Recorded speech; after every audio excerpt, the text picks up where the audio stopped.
नमस्कार. SK Marathi YouTube चॅनेलमध्ये तुम्हा सर्वांचं मनपूर्वक स्वागत आहे. तर मित्रांनो, PM किसान आणि नमो शेतकरी योजना या शेतकऱ्यांना मिळणार 4,000 रुपये या संदर्भात सविस्तर अशी माहिती आपण या व्हिडिओच्या माध्यमातून जाणून घेणार आहोत. तत्पूर्वी जर तुम्ही चॅनेलवर नवीन असाल तर चॅनेलला लगेचच सबस्क्राईब करून घ्या. बघा तर मंडळी, महाराष्ट्रातील लाखो शेतकऱ्यांसाठी एक अत्यंत महत्त्वाची आणि आनंदाची बातमी समोर आली आहे. गेल्या काही वर्षापासून PM किसान सन्मान निधी आणि नमो शेतकरी महासन्मान निधी या दोन्ही योजनांमधून मिळणाऱ्या लाभांपासून वंचित असलेल्या शेतकऱ्यांसाठी सरकारने मोठे पाऊल उचललेले आहे. विशेषतः ज्यांनी 1 फेब्रुवारी 2019 नंतर जमीन खरेदी केली आहे त्यांच्यासाठी आता मार्ग मोकळा झाला आहे. बघा तर मंडळी, तांत्रिक अडचण, कट ऑफ तारीख आणि तोडगा या संदर्भात आपण सविस्तर बघूया. आतापर्यंत अनेक शेतकऱ्यांना जमीन नावावर असूनही लाभ मिळत नव्हता. त्यांचे मुख्य कारण 1 फेब्रुवारी 2019 ही कट ऑफ तारीख होती. जुना नियम, या तारखेनंतर जमीन खरेदी करणाऱ्यांना अपात्र ठरवले जात होते. केवळ वारसा हक्काने जमीन मिळालेल्यांनाच लाभ मिळणार होता.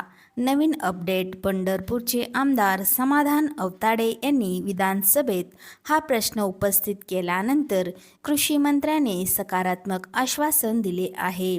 2019 नंतर जमीन खरेदी केलेल्या शेतकऱ्यांनाही या प्रवाहात आणण्यासाठी राज्य सरकारने केंद्र सरकारला अधिकृत पत्र पाठवून पाठपुरावा सुरू केला आहे. बघा तर मंडळी, कोणाला मिळणार 4,000 रुपयांचा हप्ता या संदर्भात आपण सविस्तर बघूया. सध्याच्या आणि प्रस्तावित बदलानुसार खालील अटी पूर्ण करणाऱ्या शेतकऱ्यांच्या खात्यात 4,000 रुपये PM किसानचे 2,000 अधिक नमो शेतकरीचे 2,000 जमा होतील. वारसा हक्क नोंद. ज्यांच्या नावावर कुटुंबातील जुन्या जमिनीची वारसा हक्काचे नोंद आहे, EKYC पूर्ण, ज्यांचे आधार प्रमाणीकरण यशस्वीरित्या पूर्ण झाले आहे. Load shedding. ज्यांच्या 7/12 उताऱ्याची माहिती पोर्टलवर लँड सीडिंगद्वारे लिंक केलेली आहे. नवीन खरेदीदार. प्रस्तावित केंद्राकडून निकष बदलल्यास 2019 नंतर जमीन खरेदी केलेले शेतकरी पात्र ठरतील. काय बदल अपेक्षित आहे या संदर्भात आपण सविस्तर बघूया.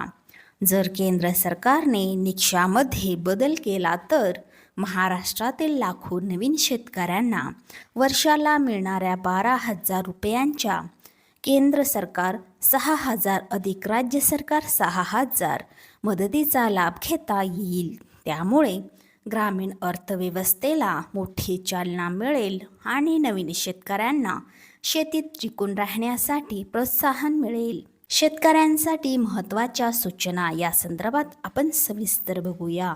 योजनेचा लाभ मिळवण्यासाठी शेतकऱ्यांनी खालील गोष्टी अद्ययावत ठेवाव्यात. आधार अपडेट. तुमचा मोबाईल क्रमांक आधारशी लिंक असल्याची खात्री करा. 7/12 उतारा. तुमचा 7/12 उतारा नेहमी अद्ययावत ठेवा.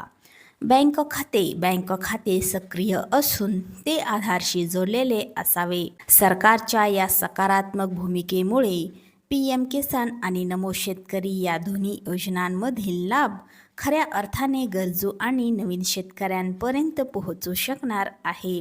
तांत्रिक अडचणी सुटताच नवीन खरेदीदार शेतकऱ्यांची नोंदणी पुन्हा सुरू होण्याची शक्यता आहे. चला तर मंडळी, अशाच महत्त्वपूर्ण बातम्यांच्या अपडेट्ससाठी व्हिडिओला लाईक करून चॅनेलला सबस्क्राईब करून घ्या व पेजला फॉलो करा.